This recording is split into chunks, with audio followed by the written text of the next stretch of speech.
তুলসীর মালা মহিলাদের দেওয়া যাবে কিনা? কেন তুলসীর মালা গলায় দিবে? কি কারণে? মহিলারা তো আদ্যাশক্তি মহামায়া। কই দুর্গার গলায় তো তুলসীর মালা ছিল না? কই লক্ষ্মীর গলায় তুলসীর মালা নেই? সরস্বতীর গলায় তুলসীর মালা নেই? সীতার গলায় তুলসীর মালা ছিল না? তাহলে আপনারা কি কারণে দেন? আর বাবা মার শ্রাদ্ধ যখন করতে যাবেন পঞ্জিকা দেখেন তো স্বর্ণ রৌপ্য লাগে কিনা, আর কোন জায়গায় লেখা আছে তুলসীর মালা লাগে? আছে? আছে? কোন জায়গায় লেখা আছে তুলসীর মালা লাগে? নাই।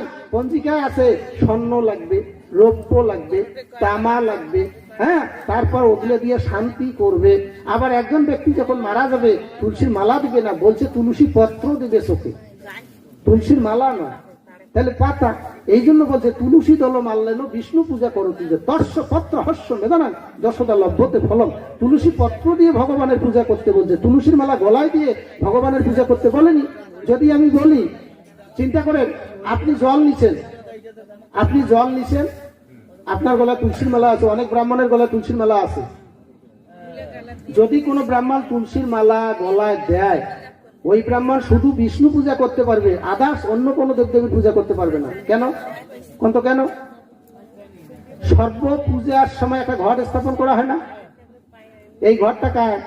আর ওই ঘটে কার পূজা প্রথমে করা হয়? ব্রাহ্মণ মহাশয় আসলো, তৎ বিষ্ণু পরম পদম সদা পশ্যন্তি সুরায় দিব্য চক্ষুরা তোতম। তারপরে বলে গঙ্গেশ যমুনা শিব গোদাবরী সরস্বতী নর্মদে সিন্ধু কবি জলাশয় সন্নিধিং কুরু। তারপরে বলতেছি কি, এতে গন্ধ পুষ্পে গণেশায় নমঃ, এতে গন্ধ পুষ্পে শিবায় নমঃ, এতে গন্ধ পুষ্পে দুর্গায় নমঃ, এতে গন্ধ পুষ্পে সূর্যদেবায় নমঃ, এতে গন্ধ পুষ্পে শ্রী বিষ্ণুবে নমঃ, এতে গন্ধ পুষ্পে পঞ্চদেবতাভ্যই নমঃ। পঞ্চদেবতার মধ্যে গণেশের পূজা প্রথম করা হয়। এটা তার বাবা শিব বর দিয়েছিলেন, সর্পদেব দেবীটা মেনে নিয়েছেন। এখন গণেশ তুলসীকে দেখতে পারেন না। তুলসী একদিন গণেশের ধ্যান ভঙ্গ করার জন্য গিয়েছিলেন যমুনা নদীর তীরে। গিয়ে তুলসী বলেছিল, হে গণেশ, তোমাকে আমার খুব ভালো লেগেছে, আমি তোমাকে স্বামী হিসেবে পেতে চাই। তিনি বলেছিলেন, তোমার পত্র দ্বারা আমার কোনো পূজা হবে না। তাহলে আপনি ব্রাহ্মণ সেজেছেন, আপনি সাধু সেজেছেন, আপনি কি করে তুলসীর মালা গলায় দিয়ে গণেশের পূজা করতে পারবেন?